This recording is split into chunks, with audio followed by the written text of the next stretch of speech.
Bill Maher just launched his 24th season, a rare run in television, and a reminder that he's been part of the political conversation long enough to see the cycles, the extremes, and the hypocrisies repeat themselves. Joe recently sat down with the comedian and talked about wokeness, independence, late-night television, and why engaging with Donald Trump, even when it's uncomfortable, still matters. So when we were growing up, most comedians were left-wing. You had that sort of reputation of being left-wing. Still reputation left. But maybe in 17, 18, you started speaking out against wokeness and everything else. Things changed. Things changed. Wokeness came along. Yeah, I'm just curious because when you did it, it was different, right? Nobody had done that before. But I'm curious what your attitude is about these comedians who decided at some point, I'm going to be anti-woke, I'm going to speak, I'm going to go further right. And they seem to be a bit clumsy at times. Well, I think the difference is that I'm actually a political comedian. Some of these people are just sort of trolling, or I don't think they really follow politics that closely. I mean, I was steeped in politics as a kid. My father was a newsman. It was just in my house. I mean, the New York Times was on the breakfast table every day. I didn't have to ask, are the Iranian Shiites or Sunnis, and what are Shiites and Sunnis? Right. I think some of these people come to politics a little late. They're not really political comedians, but they're thrust in places where you got to do a monologue every night, or you got to, be political. It's so ironic when you first knew me and I was on Politically Incorrect and I started that show, and everybody said you can't do a show where the host has political opinions. You'll alienate half the crowd. Johnny Carson never did it. Letterman never did it. Leno didn't do it. They were down the middle. And I wasn't. I'd tell you my opinion on everything. Every question ended with, do you have a problem? Does anybody have a problem with that? And then it completely reversed, where you had to be political. And of course, all the late night shows just speak to one half the country. I mean, they're still left. Right. Yeah. And why is that? Good question. A lot of books could be written about the answer. I think that's who they must feel is watching television. Incredible line I hear from Johnny Carson. Central Time Zone. If you win the Central Time Zone, the coasts take care of themselves. Carson understood something that so many people don't. He always said the secret is in the... I mean, I wouldn't pander to them. I wouldn't say anything purposely to get them. I just am going to speak honestly about everything I think, and I'm going to resonate with people in all parts of the country with all political persuasions, because it's so funny. I read the polls. It says 27% of people now identify as Republican, 27% as Democrat, which is not a lot for either. 45% as independent. Now, the next question off everybody's lips should be, then why don't independents win? They're killing it. Well, because they all get shooed into one box or the other. But obviously, there's a lot of people who don't like the extremes. And I don't like the extremes, unless the extreme is what makes sense. Sometimes it is. Talking about Carson and everybody, who were your influences? When did you decide? Yeah, Carson. Was Carson the... Oh. He was my biggest hero. Yes, absolutely. He was on every night. It aired late, and I had to sneak around just to watch it. By the way, I try to explain this to my kids. You got Carson every single night. Even as a little kid, I remember looking at him and thinking, I can't believe we get to see this guy every night. Yeah, it was magic. Every night. I was about 12 years old when I started watching. And besides being funny, he was something else too. At that age, when you're a boy turning into a man, he represented a certain kind of confidence and cool. That mattered. Johnny Carson, you had to have some people who you thought, oh, as I'm becoming a man, this is the kind of man I want to be. Looked like girls liked him. He was sophisticated. there was a kind of a mischievous quality about him.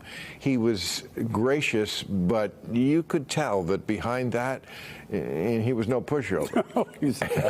and he knew how to have fun. Yeah. You know, I mean, I just loved him in every way.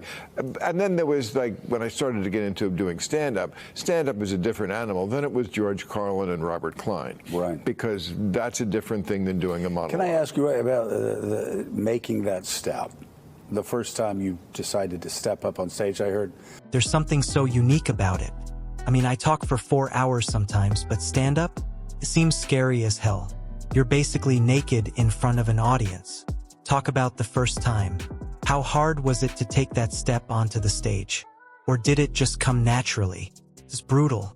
I mean, when I hear people talk about depression, if you want, I can also turn this into a smooth podcast-style transcript or a strong YouTube voiceover script with better pacing and punch. When I lived in New York and was trying to be a comedian. Now, people get depression sometimes because there's a chemical imbalance in their head.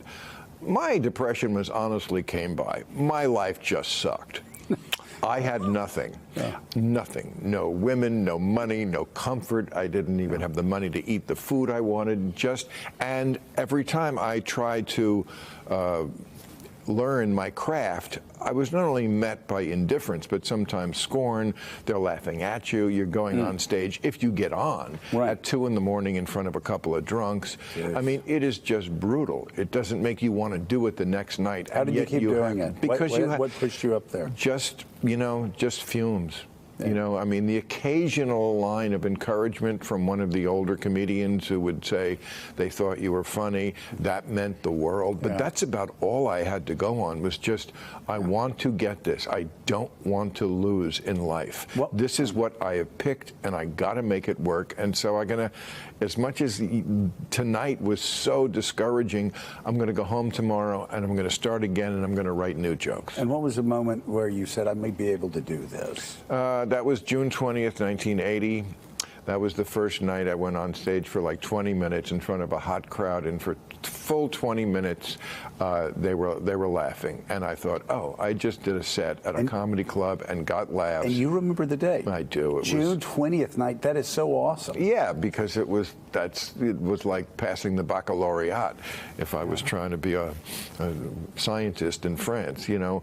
I just that was the day. If you can do 20 minutes in a comedy club, you can make a living forever. It doesn't guarantee a career, but it just shows, well, you got on the raft. You're not just flailing in the sea anymore. You've been doing this for a long time. You've been following politics your whole life. Your dad was a newsman. Are you discouraged where we are as a country, or do you think this is America? It's rough and tumble. It's 3 yards in a pile of dust. We'll get there. No, it's very discouraging and scary. You know, people, we have something in common, Joe, which is that we talk to the president. And so for some people, we're evil. And we're not evil. Yeah. In fact, we're, I think, doing something smarter than most people, because he is the president of the United States. And as I keep trying to make the case, you know, what is the alternative? And the people who say, well, you're elevating him. Oh, my God, you mean he's going to become president? I mean, how he's already there. How do you elevate him? Exactly. Yeah, exactly. Yeah. And he does talk to people. Yeah. But, I mean, one reason why I got invited to the White House, I think it was kind of a Nixon to China thing. Like, I had established my credentials, I think, rather well, as someone who was a critique. And that never stopped after the dinner. No, it didn't. But what did you make, though, of people judging you as harshly as they judged you? They're not bright. They're emotional. Not. It's stupid. It's pure emotionalism. No. I get it that Trump drives people crazy, and for good reason. I said when he was running the second time, I said, I'm not going to judge anything before he gets there, but having been there now for a year, I judge. Right. And a lot of things I judge terribly. I just think he's done a lot of things I absolutely hate, like Doge was horrible, and the new Pentagon budget is $5 trillion when they said they were going to cut it, and trying to put people in jail, and always talking about you're going to get the death penalty and treason and everything with ICE. And I mean, I could go on with the list. There's also a shorter list of things that aren't terrible, that I don't hate, that I'm glad he did. I'm glad he bombed Iran. The peace deal in the Middle East, getting the hostages out. There are some things, okay? And as far as talking to him, what I found and what people found so abhorrent that I would report accurately is that you can talk to him, and that he's very different. He's a very charming guy in person. Well, he listens. Yeah. It's not at all what. And now you can ask the question, why doesn't he do that when he's in public? I can't answer these questions. All I can tell you is that my assessment of him is that he's not the worst guy in the world, except when he's in a fight. Unfortunately, politics is all fighting. When he gets into a fight, then he's like a guy in a bar. He picks up whatever he has to kill you with it, and he just doesn't stop. And that's, but as far as my experience with him, and what I would say to people who criticize this is, he needs more people like you and me talking to him, not less. Because he's not a guy with a lot of, let's say, fixed beliefs. You know, a few things, tariffs are great, that he's had forever. But, I mean, you can talk to him. Some of it might get in, as opposed to not talking to him, where I guarantee nothing will get in. And he is a guy who actually likes discussion. I think he's actually bored with the ass-kissers around him. So for the people who say, oh, he's got nothing but ass-kissers around him, okay, then you get somebody who's not, you know, I mean, every time I said something that he did not agree with or was confrontational, he never got mad. You know, he liked a conversation. And so I would just encourage lots of people, try to get in there, because you'll enjoy it.